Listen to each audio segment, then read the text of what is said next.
Aktuell prasseln erschütternde Ansichten des Grauens in einer Flut von Fotos, Videos, Dokumentationen auf uns nieder und wir suchen Wege, damit umzugehen. Die Kunst findet ihre eigenen Bilder dazu in den kommenden Tagen, Wochen, Monaten. In der Geschichte und der Kunstgeschichte sehen wir dies deutlich. Künstler, die einen Krieg erlebt haben, fanden ganz unterschiedliche Mechanismen, schöpferisch damit umzugehen, das Entsetzen in etwas Kreatives zu verwandeln.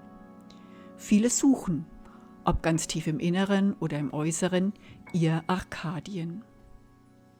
Die Kunst der Cobra-Gruppe, eine der ersten internationalen Künstlervereinigungen nach dem Zweiten Weltkrieg, zeigt uns heute, rund 70 Jahre nach ihrem Bestehen und vor dem Hintergrund der Risse, die unsere westliche Welt erschüttern, einige dieser Wege.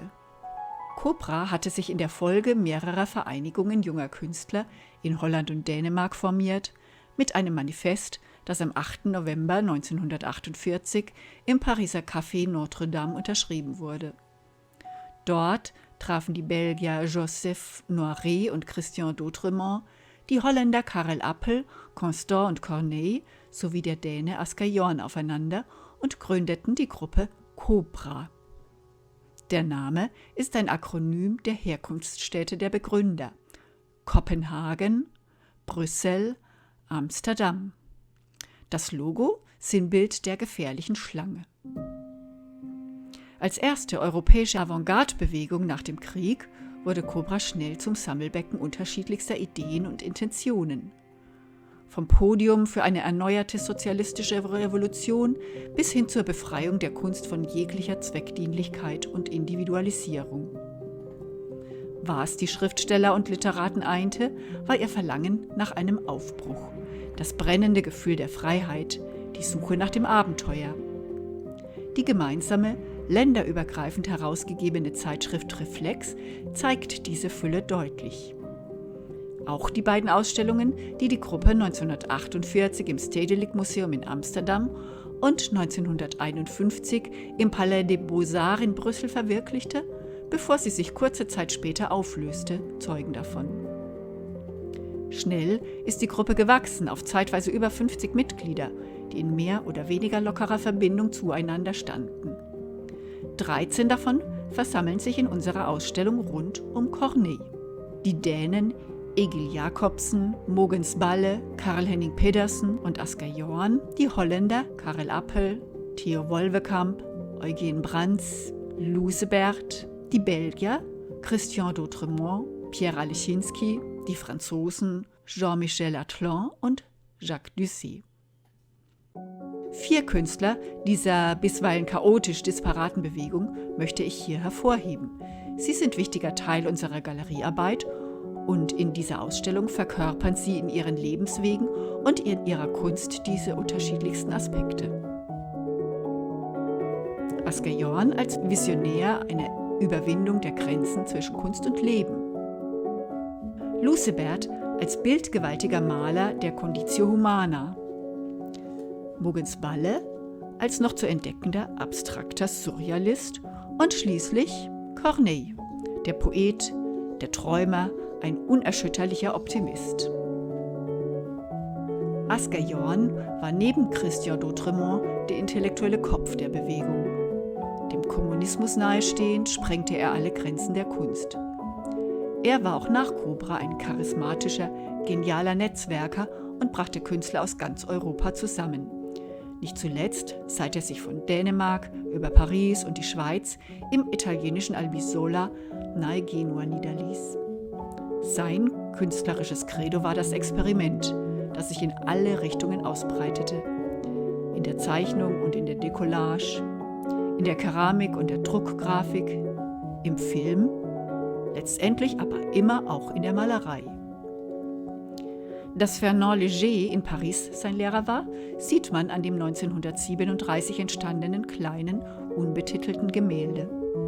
Eine Flächigkeit und die weiche, anthropomorphe Figurensprache deuten darauf hin. Jorns Maltechnik änderte sich. Es bleibt aber seine oft kontrastreiche Farbwahl und seine Vorliebe für Figurenkonstellationen, die in irgendeiner Art und Weise miteinander kommunizieren. Das wortspielerisch betitelte Gemälde Fragezeichen vom Tintenmann, 1967/68 entstanden, markiert den Einfluss des Informel, auch wenn Jorn nie zu einem dezidiert abstrakten Maler geworden ist. Die diagonal ins Bild gestellte Figur mit kräftiger Binnenzeichnung lässt viele bildliche und verbale Assoziationen zu. Mensch oder Pinguin, rußgeschwärzter Schneemann oder Schornsteinfeger, Zeichner oder Schreiber. Die schwarz-weiße Bildmitte dominiert über die Farbakzente in Gelb, Grün und Blau. Die Fragezeichnung evoziert ein Fragezeichen beim Betrachter. So wie Asger Jorn sich zeitlebens mit seinen Kriegserfahrungen auseinandergesetzt hat, hat auch der holländische Maler und Lyriker Lucebert es getan. Ganz anders in seiner Bildsprache zwar, aber nicht weniger eindringlich. Der 1924 in Amsterdam geborene Künstler gehört zwar nicht zu den zentralen Gestaltern der Cobra und war der Gruppe gegenüber durchaus auch kritisch, aber sein Werk verkörpert die Ideen von Unmittelbarkeit und Spontanität bis zu seinem Lebensende 1994. Er war ein herausragendes Doppeltalent und hat die holländische Lyrik aus ihren Angeln gehoben, mit Worten über die Zerrissenheit der Zeit. In den 1950er Jahren hat ihm dies Ruhm und eine Reihe von nationalen Lyrikpreisen eingebracht. Zeichner war er schon von Kindesbeinen an. Maler mit Pinsel und Leinwand erst, als er sich dies wirtschaftlich überhaupt leisten konnte. Dann allerdings explodierte in ihm eine gewaltige Kraft. Die Dämonen seiner Kriegserfahrungen versuchte er zu bannen, indem er sie malte. Zähnefletschende Höllenhunde, zusammengekauerte Menschen. Lucebert fand einen Weg, mit seinen Traumata umzugehen, indem er sie benannte und gestaltete und dabei doch das Bild einer Welt zeigte, die aus ihren Fugen geraten war. Der 1921 in Kopenhagen geborene Mogens Balle schloss sich 1949 der Gruppe Cobra an, hatte aber zuvor schon mit Asger Jorn und anderen Künstlern die Gruppe Spiralen gegründet. Als Maler ist Balle, nach einem Studium der Architektur, ganz dem Cobra-Ideal entsprechend Autodidakt. In den öffentlichen Äußerungen der Gruppe bleibt er eher eine Randfigur und hat dennoch enge Kontakte gepflegt. Vor allem zu Christian d'Autremont gab es intensive Verbindungen. Gemeinsame Arbeiten wie die bemalte Tür zeugen davon. Aber auch d'Autremonts Erfindung der Logogramme geht auf die Zusammenarbeit mit Mogens Balle zurück. Wie für viele Cobra-Künstler war die Zeit in der Gruppe, die sich ja schon 1951 auflöste, eine Initialzündung für die Entwicklung eines eigenen Stils, der bei Mogens Balle in eine verdichtete Abstraktion führte. Wo aber liegt nun das Arkadien, die sagenumwogene Landschaft, in der Mensch und Natur in sorgloser, glücklicher Einheit leben? Corneille hat sie für sie gemalt. Er ist der eigentliche Aufhänger unserer Ausstellung gewesen, denn sein Geburtstag jährt sich am 3. Juli 2022 zum 100. Mal. Bis zu seinem Tod war der Galerist Peter Femfert ihm freundschaftlich verbunden. Die Galerie hat dem Künstler viele Ausstellungen ausrichten können. Die bemerkenswerteste war sicher Corneille und Afrika im Museum Bochum und im Rupertinum Salzburg. Wie Karel Appel war auch Corneille in der holländischen experimentellen Gruppe aktiv und Gründungsmitglied der Cobra. Innerhalb der Cobra-Bewegung steht Corneille für die Poesie, für eine feine Balance zwischen Inspiration und Komposition, zwischen Ausdruck und Form, Zeichnung und Farbe, Sinnlichkeit und intellektueller Kontrolle. So hat es Karl Ruhrberg einmal treffend formuliert.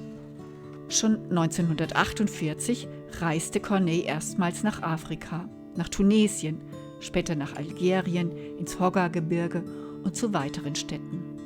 Seine Faszination über den afrikanischen Kontinent drückte sich bald in Zeichnungen und Gemälden aus, die von der Strenge der Architektur, der Kargheit der Landschaft und dem erdigen Spiel der Farben inspiriert sind. Er beschreibt es selbst. Indem ich in meiner Malerei das getreue oder verformte Abbild der Wirklichkeit aufgebe, lasse ich die starken Eindrücke, die meine Netzhaut registriert, auf mich wirken und übersetze meine Emotionen freier und ohne ein Modell. Ich führe in meiner Arbeit neue grafische Elemente ein, spontanere, die näher an der kindlichen Vision sind, spielerischer, unbesonnener.